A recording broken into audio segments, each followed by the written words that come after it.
ചെയ്തതുപോലെ തന്നെ Unni Balakrishnan. Very good morning sir. Very good morning sir. Very good morning സ്മൃതി.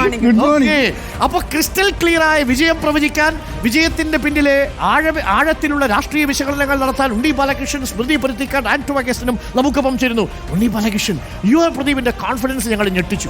രാവിലെ സിനോജ് ചേലക്കരയിലുള്ള ദേശമംഗലത്തുള്ള വീട്ടിലെത്തി. നല്ല കൂർക്ക വലിച്ചുറങ്ങുക, വീട്ടിനുള്ളിൽ ലൈറ്റ് ഇട്ടിട്ടേ ഇല്ല. കഴിഞ്ഞ 10 മിനിറ്റ് മുമ്പാണ് ലൈറ്റൊക്കെ ഇട്ട് പുള്ളി പുറത്തേക്ക് ഇറങ്ങി വരുന്നത്. ഒരു ടെൻഷനും ഇല്ല യുവർ പ്രദീപിന്. പക്ഷെ അതേസമയം പാലക്കാട്ട് 3 സ്ഥാനാർത്ഥികളും 3 അമ്പലങ്ങളിലായി ഞാൻ കണ്ടിരുന്നു. രാവിലെ മുതൽ കാണുന്നു അല്ലേ? കൽപ്പാത്തി, മണപ്പുള്ളി, വടക്കന്തറ. ദൈവം പ്രശ്നത്തിലായി പോയി. ദൈവം പ്രശ്നത്തിലായി. ആർക്ക് വോട്ട്?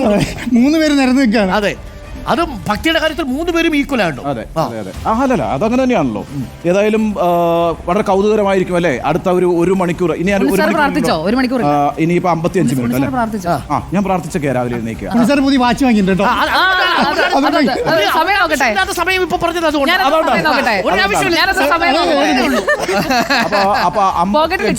55 മിനിറ്റ് കഴിയുമ്പോൾ അല്ലേ സ്ട്രോങ് റൂം തുറക്കുന്നു. സ്ട്രോങ് റൂം തുറന്നു കഴിഞ്ഞാൽ ആദ്യം പോസ്റ്റൽ ബാലറ്റ്.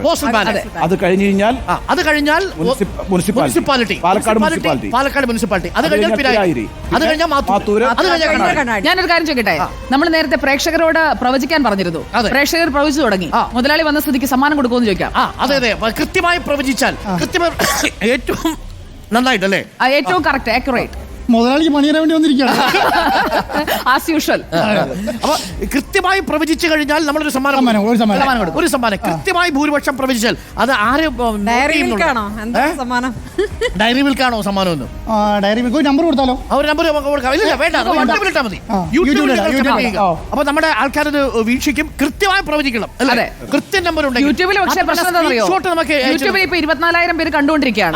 അപ്പൊ ഇവര് തുടരെ ഇരുമ്പോഴത്തേക്ക് മുഴുവൻ എവിടെ നോട്ട് ചെയ്യും? അതുകൊണ്ട് അവരെടുത്ത് വെക്കണം. അതെ, എഡിറ്റ് ചെയ്ത് കേട്ടരുത് കേട്ടോ. അതെ, വ്യാജമാവരുത്.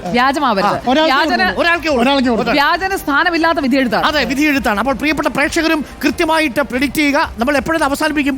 10 മണിയോടുകൂടി അവസാനിപ്പിക്കും. നമ്മൾ എണ്ണി തീർന്നാലേ അവസാനിപ്പിക്കും. അതുമല്ല, ആൾക്കാർ പിന്നെ എണ്ണി തീർന്നാൽ നമ്മൾ അവസാനിപ്പിക്കല്ലോ. പ്രവചനം നമുക്ക് ഒരു 9 മണിക്ക് 9 മണിയുടെ സമയം കൊടുക്കാം. അപ്പോഴേക്ക് ആദ്യത്തെ നിർണായകമായ 2 റൗണ്ടുകൾ വരും. 9 മണിയാകുമ്പോഴേക്ക്. അപ്പോൾ 9 മണി വരെ സമയമുണ്ട് പ്രിയപ്പെട്ട പ്രേക്ഷകരെ. അപ്പോൾ നിങ്ങൾ സ്ക്രീൻഷോട്ട് എടുത്ത് നമുക്ക് അയക്കണം. അയക്കേണ്ട നമ്പർ കൂടി നമുക്ക് ഡിസ്പ്ലേ, അവസാനം ഡിസ്പ്ലേ. അപ്പോൾ നിങ്ങൾ കാത്തിരിക്കുക, നിങ്ങളുടെ പ്രഡിക്ഷൻസ് എഴുതിയിടുക. അപ്പോൾ നമ്മൾ തുടരുകയാണ്. അപ്പോൾ സ്മൃതി, കോൺഫിഡൻസ് അല്ലേ? കോൺഫിഡൻസ് കാണുന്നു. കോൺഫിഡൻസ് നമ്മൾ കാണുന്നു. നമ്മളെല്ലാവരും കോൺഫിഡൻസ് കൊടുക്കുന്നു. ഒരു കാര്യം, നമ്മൾ 3 ലക്ഷം കടക്കും പ്രിയങ്ക എന്നൊരു ആത്മവിശ്വാസം കോൺഗ്രസ് വയനാട്ടിൽ പ്രകടിപ്പിച്ചു. 3 ലക്ഷം കടക്കും, 4-ലെത്തില്ല അല്ലേ?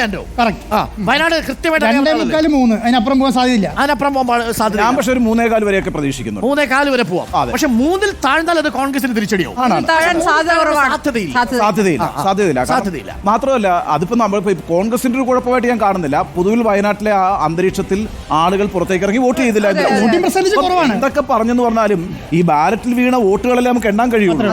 അപ്പൊ അതുകൊണ്ട് ആ വോട്ടിന്റെ അടിസ്ഥാനത്തിൽ 3 മുതൽ 3.25 ലക്ഷം വരെയൊക്കെ പിന്നെ ഭൂരിപക്ഷം ഞാൻ പ്രിയങ്ക ഗാന്ധിക്ക് പ്രതീക്ഷിക്കുന്നു. അത് ഉറപ്പായിട്ടും ഈ തെരഞ്ഞെടുപ്പിൽ മഹാരാഷ്ട്രയിലും ജാർഖണ്ഡിലും ഒന്നും ഹാക്കിംഗ് ഇല്ലല്ലോ അല്ലേ? ഇല്ല. അത് നേരത്തെ ഞാൻ ഹാക്കിംഗ് ജനവിധി അംഗീകരിക്കുന്നു. അതിനകത്തൊന്നും ഒരു സംശയം. മഹാരാഷ്ട്രയിൽ അതിനകത്ത് മഹാവികാസ് അഘാഡിക്ക് തിരിച്ചടി ഉണ്ടാവും.